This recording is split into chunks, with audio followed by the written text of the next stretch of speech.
Dahil sa kanyang hilig sa pagtatanim ay na-develop niya ang the smallest cucumber in the world. At dahil dito ay naisipan na rin niyang gawin itong negosyo. Alamin na natin ang business story ni Virginia Henry Deer. Dito lang yan sa Negosyo Tayo! Ang mga organic na pagkain contains more vitamins, minerals at micronutrients. Sa madaling salita, mas masustansya ito kumpara sa mga conventionally raised foods. Dahil dyan ay isang organic and healthy food business ang aming binisita upang alamin ang kanilang sikreto sa successful na negosyo.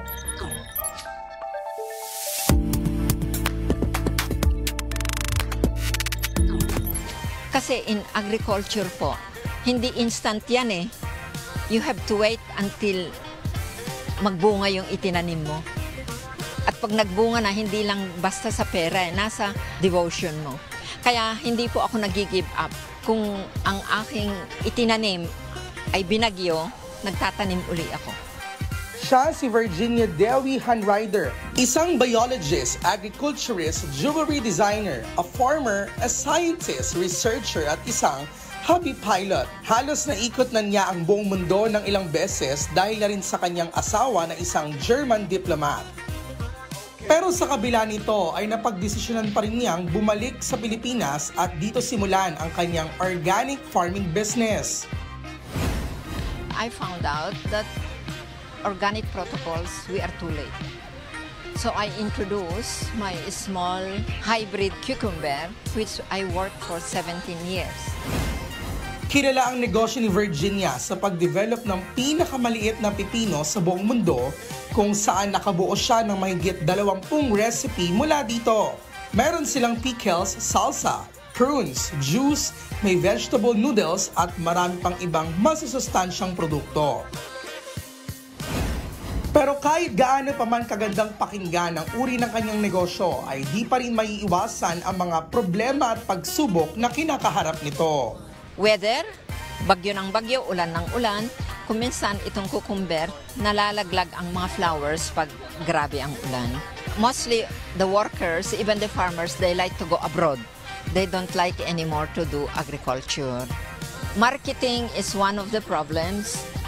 Ang mga Filipinos masisipag, pero there must be sustainability. Dahil dyan, ito ang tips at payong maibibigay ni Virginia sa lahat ng gusto ring pasukin ng organic farming business. Once you started, you must not stop in the middle. You must continue. And at the same time, farming in the Philippines is not easy. Why? Because they are not organized.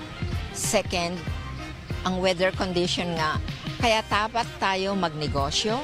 Kasi tulong lang natin, hindi lang sa nation, tulong din natin sa pamilya natin at sa sarili natin.